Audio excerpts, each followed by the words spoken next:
Hi, everybody. I am delighted to welcome Louise Burnett, who is the Director of HR Business Partnering at AECOM, to this spotlight session. And I was saying to Louise, it's actually really good timing because what we're going to be talking about today is, I guess, organisations navigating hybrid working, which is so common now, and how they're kind of coping from having been through COVID with a lot of home working employees, navigating that transition back to either hybrid or on-site or fully remote, and how are organisations navigating those kind of transitions. So firstly, Louise, welcome to Spotlight. I'm delighted to feature you, and I do want to really kind of deep dive a little bit about your experience at AECOM and how you've handled that navigation of hybrid working, so that we can understand some of the challenges that you faced, how you've managed to kind of engage those stakeholders, your employees, but also some of the insights that you can hopefully share with the network regarding, how they can move forward with it themselves. So without further ado, I guess the first kind of logical place to start would be, how did AECOM respond to that move from remote working through COVID? Because your employees were fully remote, is that correct? Most of them were remote, yeah. So how did you cope with, okay, we're now out of COVID, and we're now looking at that kind of return to the office working pattern. How did that manifest and how did that go down? So I think it's probably fair to say that we were a bit of ahead of the curve and really well positioned when COVID hit. Okay. We'd already started on a journey well before COVID was even kind of imagined. And we'd introduced a philosophy back in 2018 across Europe, actually, that we call freedom to grow. And it's essentially our approach to flexible working. So that started way back then. The guiding principles of our freedom to grow philosophy are: if it works for you, if it works for your team, if it works for your client, then it works for AECOM. So we had already started that kind of flexible journey, and it was all around a philosophy around having the right conversations with the right people. Yeah. And I think at the time as well, we had invested well in our IT infrastructure. So we were already using Zoom and Teams and all of the good stuff that we came to know and love. So I think that probably was a good starting point. I think the return to the office journey post-COVID has been probably quite a slow and considered one. Okay. And I think many organisations have probably seen something similar. We obviously had a period of time where we continued to have, office restrictions. There was an element of fear, I think, for a lot of people about returning to the office. And then actually, we've got to realise that some people redesigned their whole lives around working from home. Mm-hmm. So their childcare arrangements, their exercise routines, all of that was based on the fact that they could be near their home and that worked for them. So it was a bit of it was a journey, I guess, to try and entice people back and to start that hybrid working kind of journey. I think whilst there were wonderful benefits from working from home that I think we can all appreciate, I think what we did realise and what more people were realising was that there was an impact on that connectivity. There was absolutely an impact on employees' well-being. I think that kind of mental well-being and just being with communities and being part of a team. There was definitely an impact on learning and development opportunities for specifically our early careers employees, I would say. I think they felt it most. Mm-hmm. They were missing those kind of spontaneous conversations they were just overhearing in the office. And absolutely. We recognised that was, it was important, and we really wanted to get people back in a certain way, to a certain degree. Yeah, it's that kind of, I guess, that on-the-job learning, isn't it? The kind of coffee machine conversations that actually there's learning informally going on there all the time. All the time. And not just for our early careers people, for all of us. Yeah, absolutely. It's all great learning for us all. So I think we really tried to hone in on some of those benefits when we were kind of trying to get that, let's get back to the office, let's get connected again. Rally the troops. Well, absolutely. I think our chief executive, he was very considered in that he didn't want to mandate returning to the office. And I know a lot of organisations have done that and they've mandated, a certain number of days. we absolutely wanted to make sure that our freedom to grow principles and our kind of flexibility there were still alive and well in the messages that we were putting out. So what we did, instead of mandating kind of return to the office, really reinforced the benefits of hybrid working and how it was a good thing, really. Okay. So on that note then, so you're talking about the benefits, and I guess, that is effectively how you gain collaboration, isn't it? You have to promote those benefits to your audience. So what would you say the key benefits of your approach to hybrid working have been in AECOM? How did you manage to kind of get people on side yeah, totally. I think it's because we kind of built it around a philosophy rather than a strict policy or a mandate. So I think that certainly helped, and it helps just garner that trust. Okay.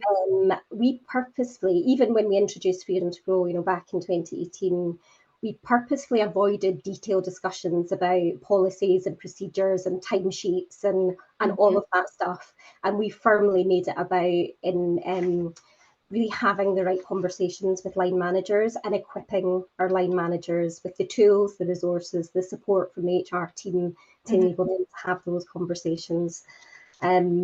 And I think we really focused on some of that great support and the wellbeing support in particular around kind of getting people back to the office.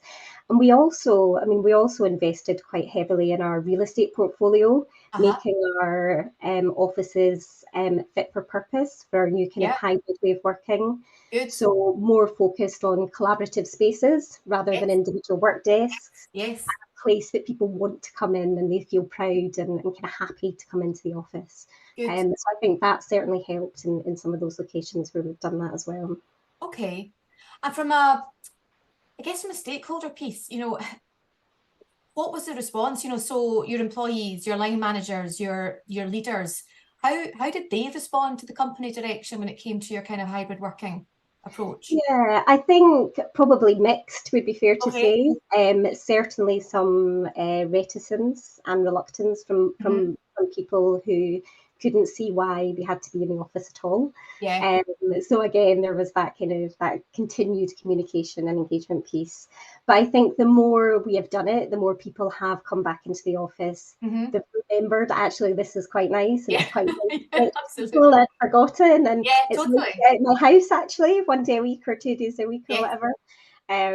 So I mean we're still on that journey. We still absolutely have pockets of people who just don't want to be back in the office, and we just need to deal with those individual circumstances, on a case by case basis, and try and really help and understand their individual circumstances. Okay.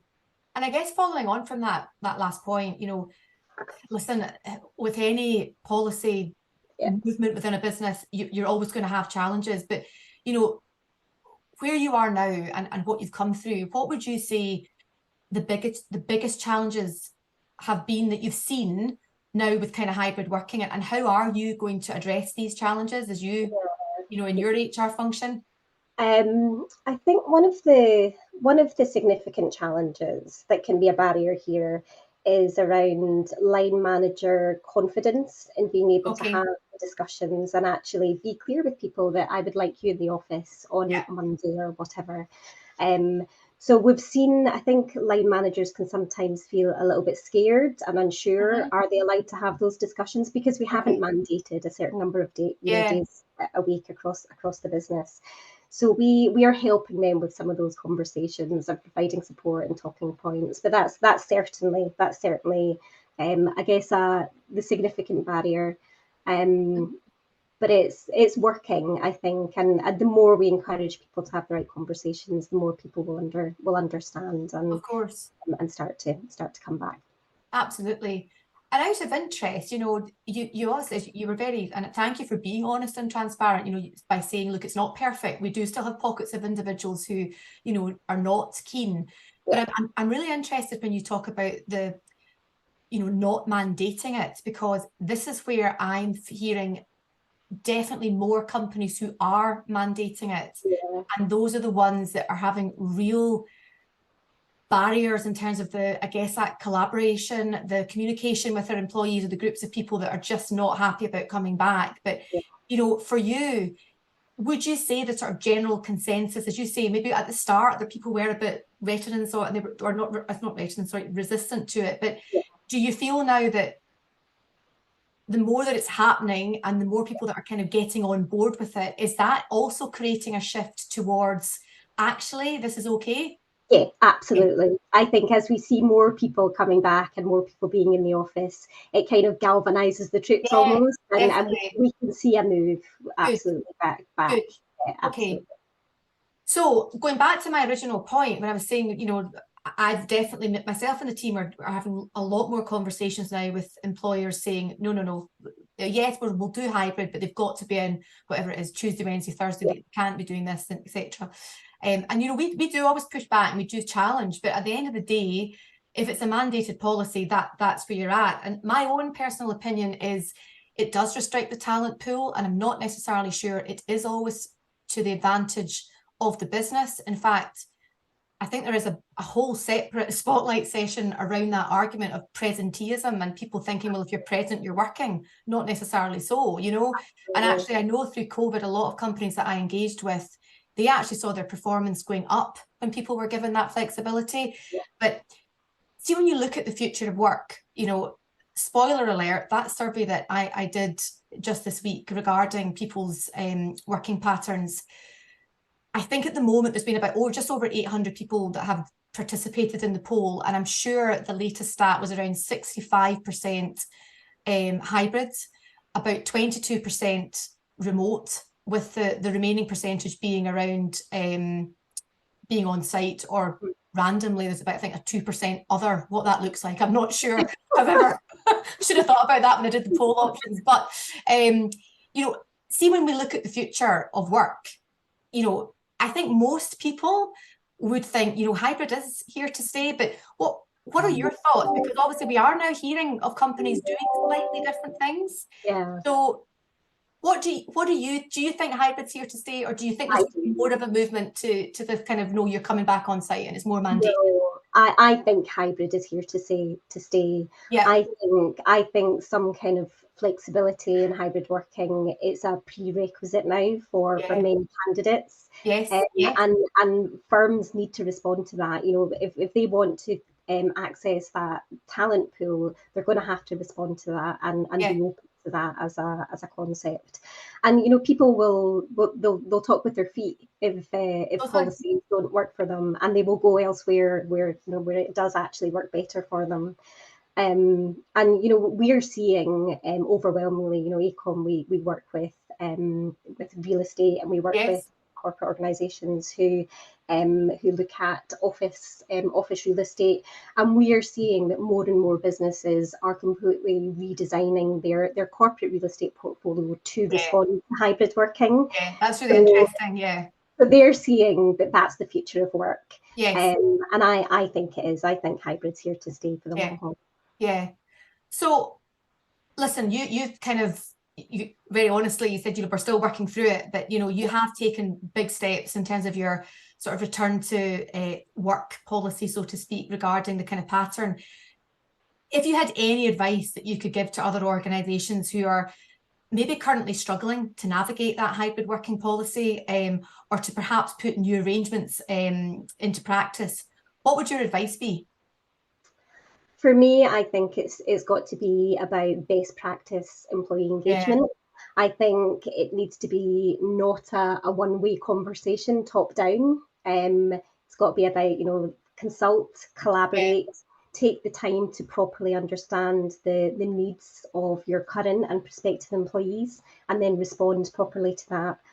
I would also say avoid over-engineering policies and procedures. I know that can be our go-to, and we want to control things, but actually I think the best thing we can do when looking at this is to really focus on the right conversations and the right relationships. Amazing. Louise, honestly, I could talk to you probably all day on this topic, because I know that this is going to be really well received at the moment, just given, I think, the temperature in the market regarding hybrid, and actually because we are now, you know, fingers crossed, out of COVID. We're living with it as opposed to fighting against it. But ultimately, I know that there are also a lot of organisations who are struggling, and probably for some of the reasons that you've just mentioned there in terms of your advice and your insight. So thank you so much for going through that with me today. And I will obviously put your links in my LinkedIn post so that if people maybe do want to pick your brain or reach out to you, then they can do that, and you can hopefully give them some of your kind of counsel and advice. Absolutely. Thank you so much. Thanks, Katie. Thank Cheers. you.